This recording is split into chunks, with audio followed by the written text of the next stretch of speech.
The Yankees just won a series in Detroit. They lost the opener, then won the next two. And honestly, this series may have been one of the most encouraging so far. Not because they beat the Tigers, not because they hit home runs, but because after the disaster against Cincinnati, they actually corrected what cost them. Against the Reds, we spent an entire episode talking about sloppy baseball. Errors, mental mistakes, poor execution. Then they go into Detroit, lose game one, make two more errors. It feels like we're about to have the same conversation again. But instead, they completely flipped the script. Clean baseball, outstanding bullpen work, clutch hitting, and they found a way to beat one of the better teams in the American League and one of the best pitchers in the American League. And that's growth.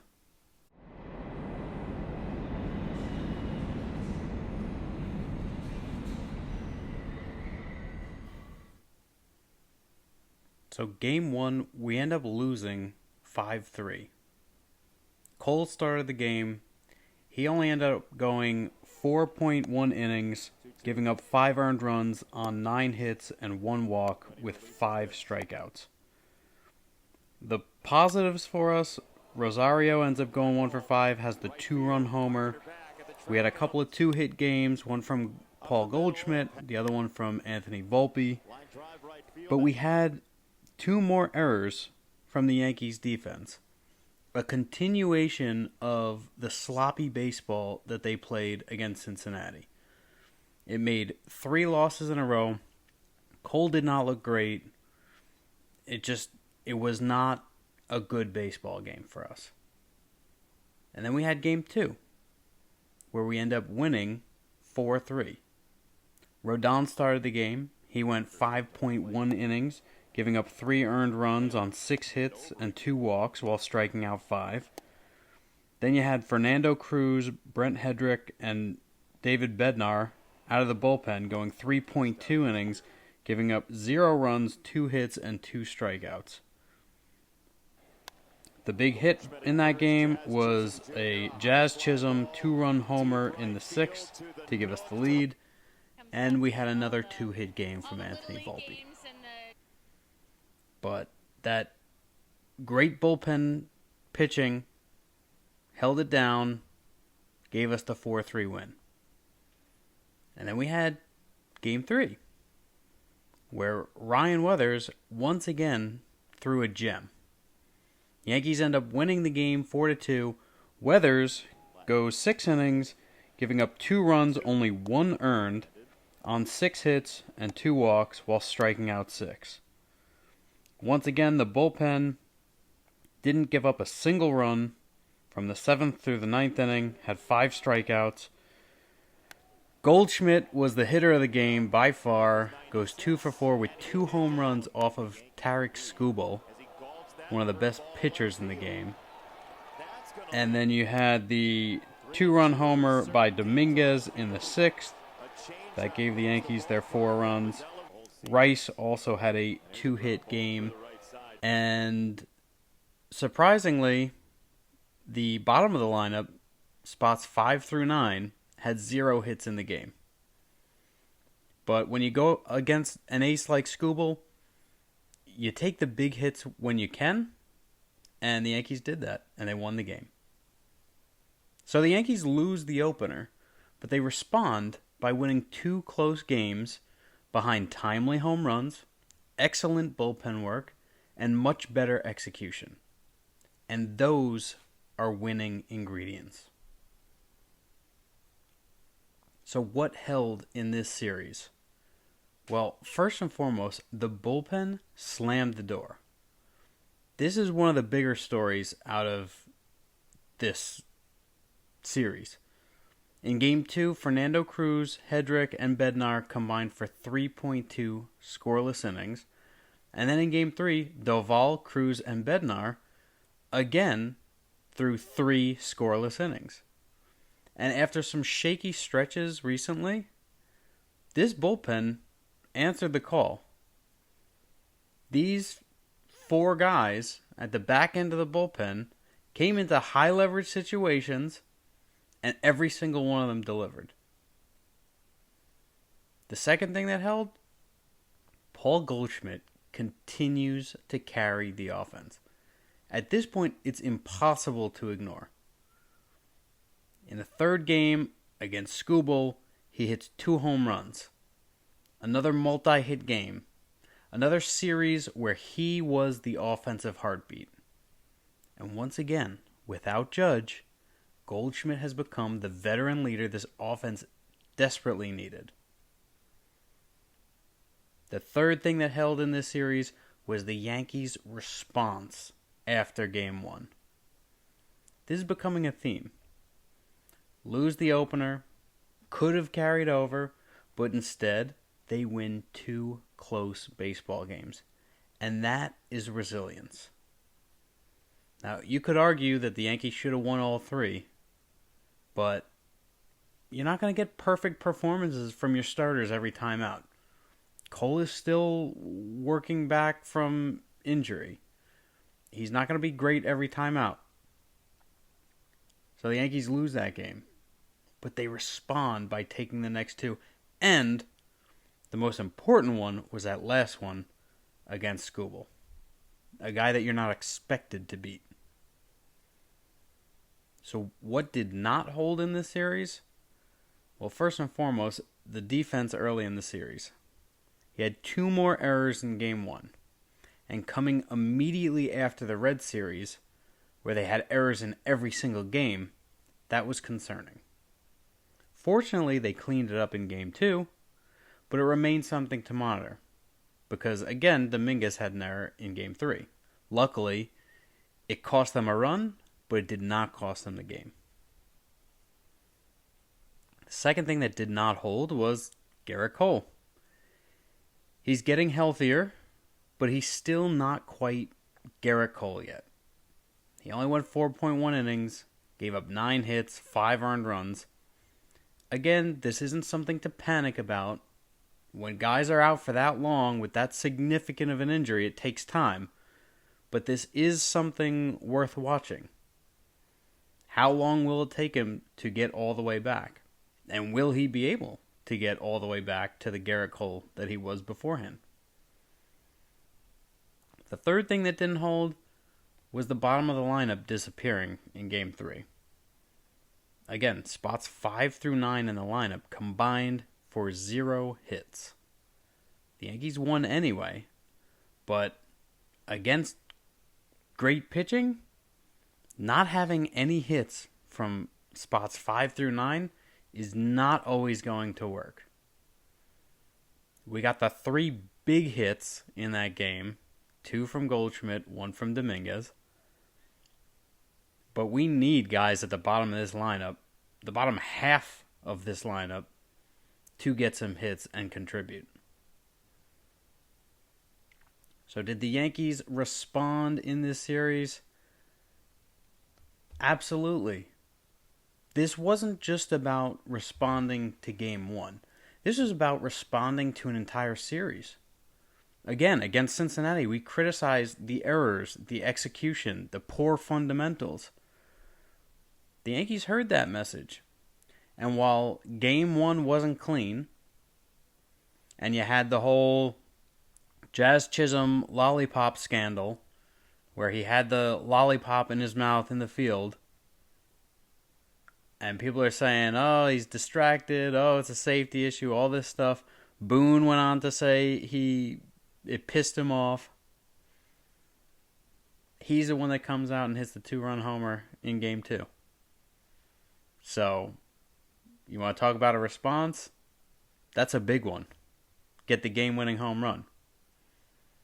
So again, while Game 1 wasn't clean, Game 2 was dramatically better. And luckily in Game 3, the one error that they did have did not cost them the game. And that's what good teams do. They respond. So what was the turning point of this series? Well, going back to Jazz Chisholm, that home run in the 6th inning of Game 2. Yankees trailed. Rodón battled. Bullpen was about to come in and take over. and Jazz changes the game with one swing. And from there, the bullpen didn't give Detroit an opening. That home run completely shifts that game. You win that game. You have momentum into the next game. You end up winning both games and win the series. So that home run was the moment that completely shifted the momentum of the series. If we take a look at our player performances, the positive once again is Paul Goldschmidt. And I don't know how long he's going to be able to keep doing this. Day in and day out, it seems like every series we're talking about Goldschmidt. But it's another series, another huge performance, 2 home runs in one game, multi-hit games, veteran leadership, and now it's starting to become expected. And that's saying something.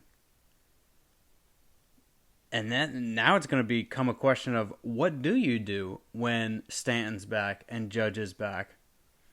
How are they going to find ways to keep Goldschmidt in the lineup if he's going to be able to keep producing like this? Our one concern from this series is Garrett Cole. It's not a long-term concern. The concern is timing. The Yankees are winning, but eventually they're going to need that ace version of Cole back, especially come the playoffs. He's working his way back from the injury, but he's just not quite there yet. And I'm going to give it some time before I say this is a real red flag issue. But it definitely is something to think about at this point. As for what is trending right now, the bullpen. This deserves recognition. Back-to-back games with 0 runs allowed in the late innings, high leverage situations. This is exactly the type of performance we've been waiting to see. And if this bullpen is stabilizing, it changes the ceiling of this team. I've been saying this all along. I still think we've got some really good reinforcements that'll be coming up from AAA. You got Clark Schmidt will be coming back in the next few months. We still have pieces. Fried is out right now. Somebody from the starting rotation is going to end up in the bullpen as well. So this could be becoming a strength of this team by the end of the year. But if the guys who are there right now can continue to do their job the way they've done it this series, the league better watch out. So let's go to our structural check. What is currently aligned right now after this series? Well, number one, it's our bullpen execution. Back-to-back games.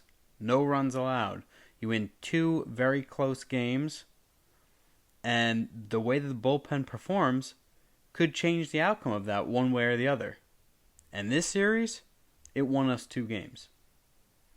The next thing that's aligned is the veteran leadership. Again, Paul Goldschmidt has been phenomenal the last few weeks.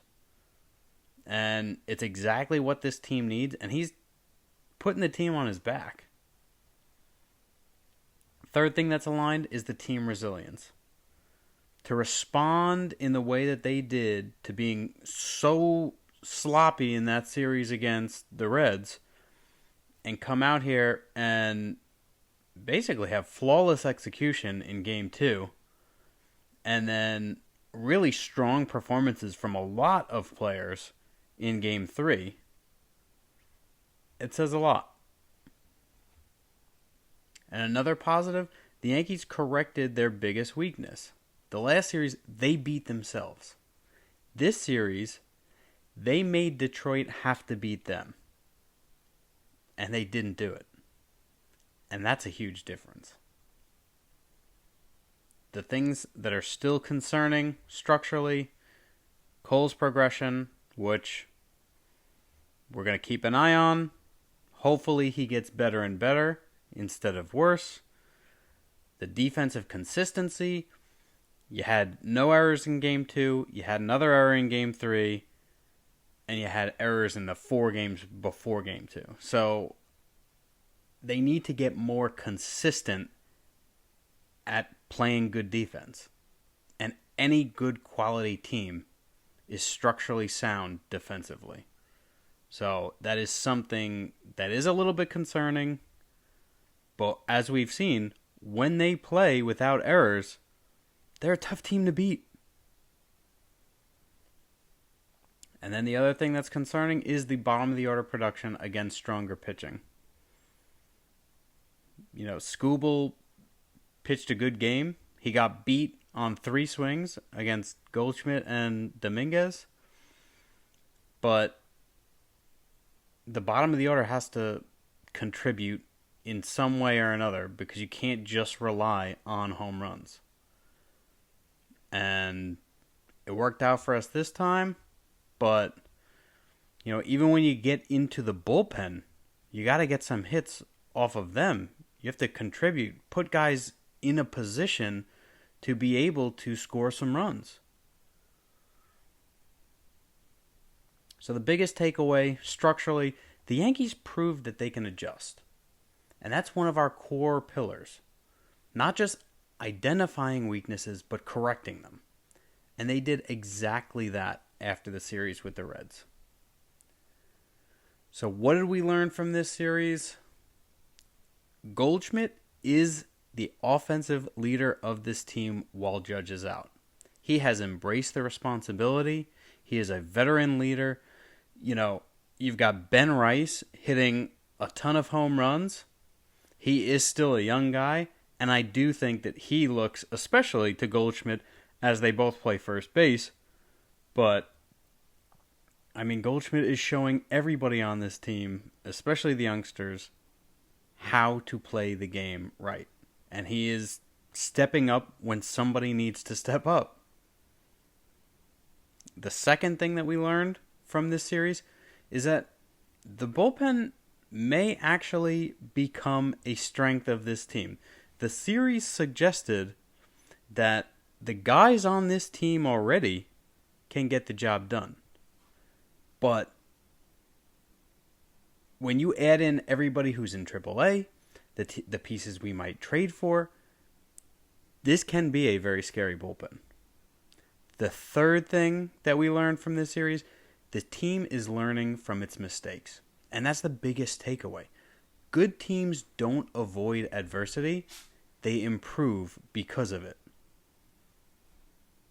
If we go to our trend lines, the things that are trending up right now, Goldschmidt, the bullpen, the team's resilience. These are sky high at the moment.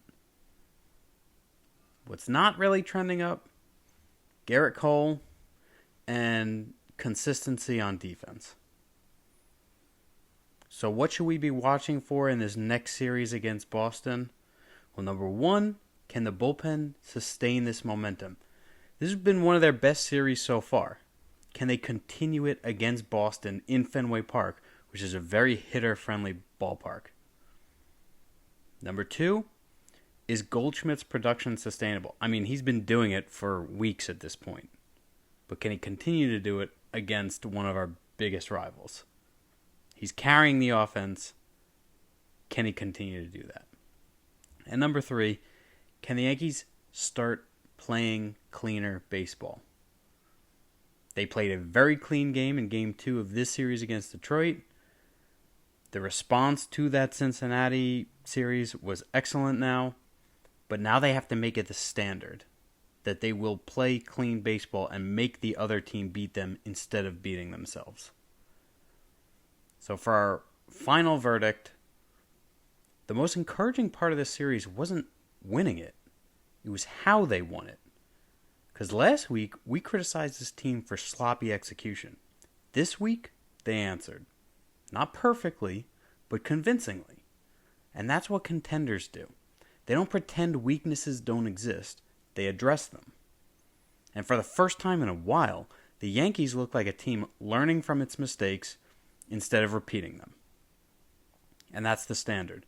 Not being perfect, but proving you're capable of getting better when the stakes get higher. This is The Standard with Brian Leavy.